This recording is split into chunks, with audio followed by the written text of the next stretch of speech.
दिवस असताना सुद्धा गावातील लोक आपण आमची या ठिकाणी वाट बघत असल्याबद्दल आपल्या गावकऱ्याचा मनपूर्वक आभार मानतो। गिरलगाव, गोलेवाडी, नवी वडगाव ह्या गावांनी नेहमीच आपल्याला प्रत्येक इलेक्शनला सहकार्य केलेलं आहे। मागच्या कालावधीमध्ये रस्त्याची तुमच्या गावातली सगळ्यात महत्त्वाची अडचण होती। त्यावेळेस गिरलगाव, ज्योतिबाच्या वाडी ते गिरलगाव हा टप्पा आपण आमदार असताना या ठिकाणी टाकलेला होता। ज्योतिबाच्या वाडी ते नळी फाट्यावर सुद्धा रस्ता जाईल नव्हता, तो रस्ता आपण या ठिकाणी केला। गुलेवाडी ते नळी ह्या ठिकाणी 2-3 टप्पे आपण रस्त्याचे टाकले, परंतु आपलं गिरलगाव ते गुलेवाडीचा सगळ्यात अडचणीचा महत्त्वाचा रस्ता मागच्या काळामध्ये राहिलेला आहे। परंतु येणाऱ्या काळामध्ये हा रस्ता आपण या ठिकाणी 100% आपण महाविकास आघाडीच्या माध्यमातून या ठिकाणी सगळ्या मतदारसंघामध्ये फिरत आहोत। इलेक्शन झाल्यावर तर हा रस्ता आपण त्या ठिकाणी करूच, परंतु खासदार आपण ओमराजे निंबाळकर यांना या ठिकाणी निवडून दिलेला आहे। महाविकास आघाडीमध्ये आदरणीय पवार साहेब, उद्धव ठाकरे साहेब, राहुलजी गांधी यांच्याबद्दल एक चांगलं वातावरण आपल्या महाराष्ट्रामध्ये निर्माण झालेलं आहे। आपल्या गावामध्ये दुधाचा सगळ्यात चांगला व्यवसाय आहे। आपण 5 वर्षामध्ये 2 ते 4 वेळेस दुधाला भाव मिळाला पाहिजे अशा पद्धतीची मागणी केली। आंदोलन केल्यामुळे 5 रुपये अनुदान सरकारने घोषित केलं, परंतु प्रत्यक्षात लोकांना हे 5 रुपये मिळाले नाहीत। 250 गावापैकी फक्त 2 गावांमध्ये आपल्याला या ठिकाणी अटी व शर्ती ह्या GRच्या पूर्ण केल्याने एका गावामध्ये 50 लाख आणि एका गावामध्ये 40 लाख रुपये मिळाले अटी आणि शर्तीची पूर्तता केल्यानंतर। परंतु सगळ्याच गावं ती काही पूर्तता करू शकत नाही, त्यामुळे त्या 5 रुपयाचा फटका आपल्या 200-250 गावामध्ये या ठिकाणी पडलेला आहे। 15 वर्ष तुम्ही आमदार म्हणून माझं काम बघितलेलं आहे। आपल्या गावातल्या ह्या 2-4 गावातली लोक गिरवलीला अर्ध्या तासात पोहोचू शकतात। या ठिकाणी माझ्या संपर्कात तुम्ही राहू शकता। इथं मधुभाऊ आहेत, त्यांचा संपर्क आहे। पातूरची आपली सर्व कंपनी, तात्या आहेत, हनुमंतराव आहेत, आपले कोणतेही कार्यकर्ते आपल्या मदतीला असतात। परंतु 5 वर्ष आता आपण दुसऱ्या आमदाराला निवडून दिलं, त्या देखील दुसऱ्या जिल्ह्यातल्या माणसाला निवडून दिलं। आता लोकांनीच ठरवायचं की पहिल्या 15 वर्षामध्ये आमदाराला भेटणं सोपं होतं आणि आताच्या आमदाराला भेट घेणं सोपं आहे, ही आपण या ठिकाणी विचार करण्याची गरज आहे। त्याच्याकडून काम करून घ्यायचं तर लांबच राहिलं, परंतु त्याची भेट सुद्धा होत नाही। आणि भूलथापाला आता सांगितलं की मुरुम टाकण्याचं काम चालू आहे। 5 वर्ष झालं आपण त्यांना आमदार पक्के रस्ते करण्यासाठी केलेलं होतं आणि कुठंतरी एखाद्या गावामध्ये मुरुम टाकून वातावरण निर्मिती जी करण्याचा प्रयत्न करते, त्या भूलथापाला आपण गोळे पडू नका। गेल्या इलेक्शनला सुद्धा त्यांनी इलेक्शन लागल्यावर काही ठिकाणी मुरुम टाकला होता, त्याच्यानंतर आज इलेक्शन आल्यावरच टाकताय। आपण 5 वर्ष लोकांच्या सेवेमध्ये आहोत। पीक विमा लोकांना मिळवून देण्यासाठी आपण प्रयत्न केला। 25% पीक विमा आपल्यामुळे मिळाला। तसं पालकमंत्र्यांनी पाठपुरावा करून पीक विमा लोकांना देणं अपेक्षित होतं, परंतु त्यांनी पीक विम्यावर एक शब्द सुद्धा आजपर्यंत काढलेला नाही। ह्या सर्व गोष्टीचा आपण विचार करावा।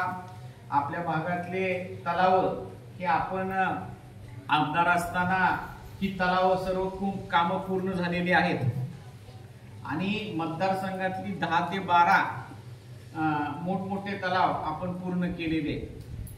33 केवी 12-15 आपण आपल्या मतदारसंघामध्ये केलेले आणि ह्या 4.5 वर्षामध्ये एकही नवीन 33 केवी किंवा नवीन तलाव आपल्या मतदारसंघामध्ये झालेला नाही। ह्याचा विचार आपण या ठिकाणी करणं गरजेचं आहे। या ठिकाणी धनगर समाजाला राष्ट्रवादी काँग्रेस पक्षाचे नेते आदरणीय शरदचंद्रजी पवार साहेब, उद्धव ठाकरे साहेब, काँग्रेस हे सर्व धर्म समभाव मानणारे पक्ष आहेत। सर्व जाती धर्माला बरोबर घेऊन जाणारे पक्ष आहेत।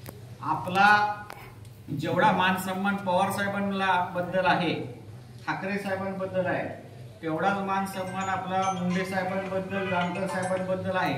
पक्ष भला त्यांचा वेगळा असेल, परंतु काही माणसं ही पक्षाच्या पलीकडची असतात आणि सुरुवातीच्या काळामध्ये तरुण पोरामध्ये सरकार आपलं होतं, त्यावेळेस रोष होता की आपल्याला ह्या काँग्रेस राष्ट्रवादीच्या लोकांनी आरक्षण दिलं नाही.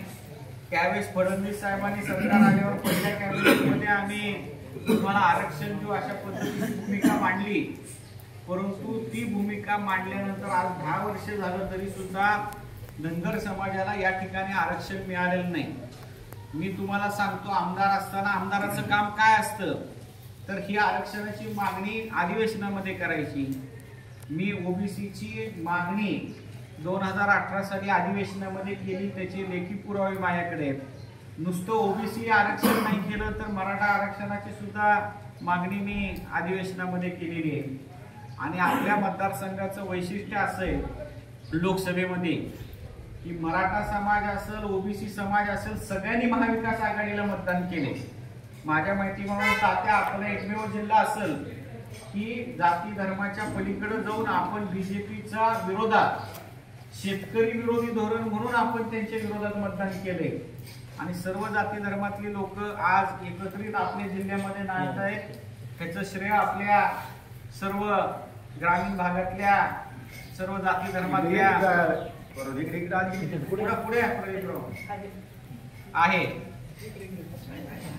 आताच एमएलसीचं इलेक्शन झालं, त्याच्यामध्ये जानकर साहेबाला एमएलसी देतील असं महाराष्ट्रातल्या जनतेचं विचार होता, परंतु जानकर साहेबांना डावलण्यात आलं महायुतीच्या माध्यमातून.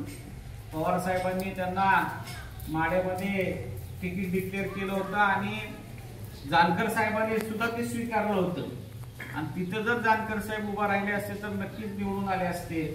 परंतु त्यांना अवघड जागेवर त्या ठिकाणी निवडणूक लढवावी लागली, तिथं त्यांना अडचण आली. त्यामुळे ह्या सर्व गोष्टीचा विचार आपण या ठिकाणी करावा. ही सर्व करत असताना आपले जे काही रोजचे प्रश्न आहेत, छोटे असतील मोठे असतील, ते करण्यासाठी आपले राष्ट्रवादी काँग्रेस पक्षाचे सर्व कार्यकर्ते तत्पर आहेत. महाविकास आघाडी आपली राष्ट्रवादी काँग्रेस पक्ष, शिवसेना यांचे एकत्रितरित्या आपल्याला या ठिकाणी काम करायचंय. शिवसेनेची मोठी ताकद आपल्या मतदारसंघामध्ये आहे. गेल्या शिवसेनेच्या लोकांनी पक्ष आदेश म्हणून त्यांना मतदान केलेलं होतं, परंतु लोकसभेच्या निवडणुकीमध्ये आपण पाहिलं जवळजवळ 80,000ची लीड आपल्या महाविकास आघाडीला मिळालेली आहे. त्यामुळे खासदार आपले आहेत, उद्या येणारं सरकार आपलं महाविकास आघाडीचं आहे. आपल्या महत्वाचा रस्त्याचा प्रश्न आपण या ठिकाणी येणाऱ्या काळामध्ये 100% मार्गी लावू, एवढंच या कार्यक्रमाच्या निमित्तानं बोलतो. आता काही दिवसानं ही विरोधी पक्षाचे काही आमदार तर येणारच नाही, कारण त्याला गिरलगाव कुठे ही सुद्धा माहिती नसेल.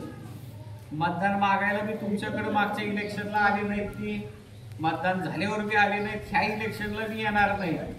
आम्ही तुम्हाला रोज विनंती करतोय, काम करतो म्हणतोय, तर आपण या ठिकाणी विचार करण्याची गरज आहे. आणि आता एका महिन्यामध्ये तुम्ही रस्ता म्हटलं तर लगेच मंजूर म्हणणार, नदी मागितली तरी मंजूर म्हणणार आणि चंद्रतारे म्हटलं तरी मंजूरच म्हणणार, कारण 5 वर्ष यांनी काही केलं नाही. आणि भ्रष्टाचाराच्या बद्दल 6,000 कोटी रुपयाचा ॲम्ब्युलन्स घोटाळा त्यांनी केला. 6,000 कोटी रुपये कशाला म्हणते, आपण घ्यायचं म्हटलं तर लिहिता येते का? 6,000 कोटी रुपयाचा ॲम्ब्युलन्स घोटाळा, त्याच्यानंतर 2,000 आरोग्य खात्यामध्ये वेगळा घोटाळा, काल 250 कोटीचा परत एक नवीन घोटाळा त्यांच्या नावाने आले. एवढं नेमकं पैशाचं करतोय काय हे आपण या ठिकाणी समजून घेण्याची गरज आहे. आणि ही जी हल्लेला पैसा आहे तो आपलाच आहे आणि शेवटच्या टप्प्यामध्ये कुठंतरी मुरुम बिरुम टाकायचा अशा भूलथापाला आपण बळी पडू नका, ही विनंती तुम्हाला या ठिकाणी करायचंय. मागच्या काळामध्ये महिला भगिनींना बचत गटाला 1,000 रुपये दिले होतं म्हणून काही महिला भगिनी तिकडे मतदान केलेलं होतं, परंतु त्या 1,000 रुपयामुळे महिलांनी त्यांना मतदान केलेलं नव्हतं. त्यांनी आश्वासन असं दिलं होतं की मी बचत गटाला उद्योगधंद्याच्या माध्यमातून, बचत गटाच्या माध्यमातून त्यांना आपण 10,000 रुपये महिलांना उपलब्ध करून देऊ म्हणून महिलांनी त्यांना मतदान टाकलं होतं.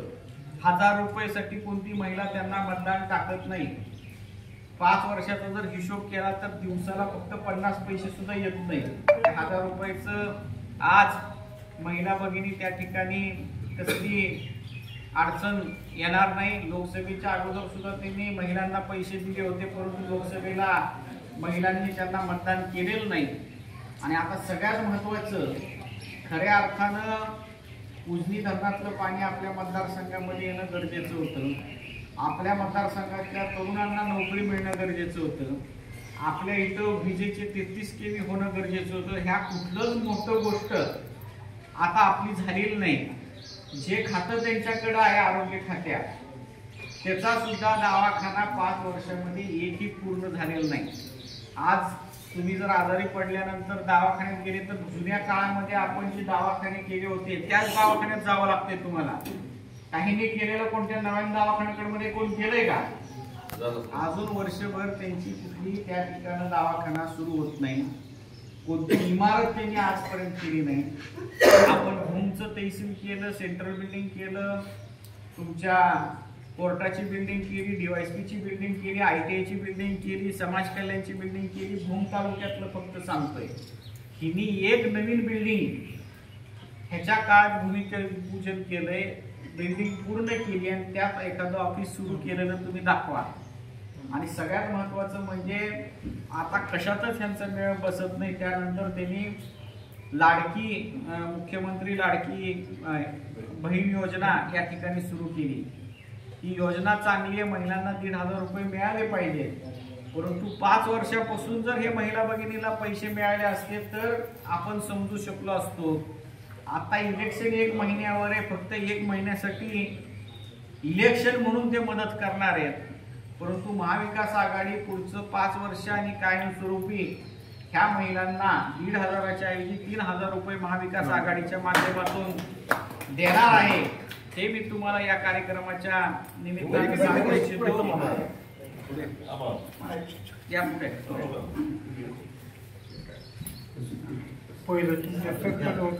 तरी या ठिकाणी जास्त काही न बोलता पातूरची मंडळी आपल्या नेहमी संपर्कात असते. या ठिकाणी गिरोलीची सर्व लोक आपल्या संपर्कात आहेत. ह्या सर्व गोष्टीचा आपण विचार करा. महाविकास आघाडीला त्यावेळेस सहकार्य करावं एवढीच विनंती मी तुम्हाला या कार्यक्रमाच्या निमित्तानं करतो. संजय गांधी निराधार योजना आता महिलांना 1 महिन्यासाठी 1,500 मिळणार आहे. परंतु संजय गांधी निराधार योजनेमध्ये आयुष्यभर पगार त्या माणसाला मिळते. त्याच्या बैठका सुद्धा ह्यांनी घेतलेल्या नाही. ह्या सर्व गोष्टीचा विचार आपण करणं गरजेचं आहे. ज्या संजय गांधी निराधार योजनेमध्ये आपल्या काळामध्ये 25,000 पगारी चालू झाल्या होत्या, आता ह्यांनी बैठक सुद्धा घेतलेली नाही. येणाऱ्या काळामध्ये ह्या योजनेला सुद्धा आपण लक्ष देऊ एवढ्या कार्यक्रमाच्या निमित्तानं सांगतो. आणि आपला राहिलेला रस्त्याचा प्रश्न आणि 100% मार्गी लावू एवढंच या ठिकाणी बोलतो आणि 2 शब्द संपवतो. धन्यवाद. संजू